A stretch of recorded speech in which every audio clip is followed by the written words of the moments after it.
how to send money using PayPal or with PayPal. So first you have to go to paypal.com and sign into your account. And then you'll need to click on the send button on the top here, or you can click on the bar here, send button. Now all you need to do is enter the email address, the username, or the mobile phone number here of the guy you want to send a payment to, or you can pick from the recent people you've sent money here down below.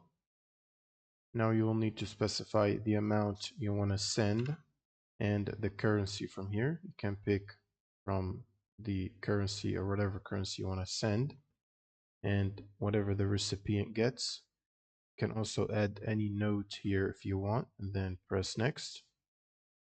And from here you want to choose the payment or the preferred payment method to send this payment. Usually PayPal balance is good if you have balance. Otherwise you can choose card.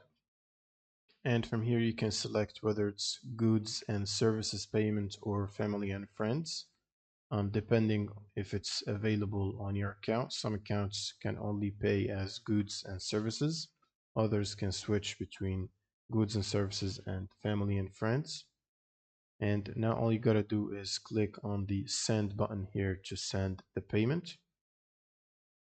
And that's pretty much it for this video. If you have any questions, leave them in the comments below, and see you on the next one.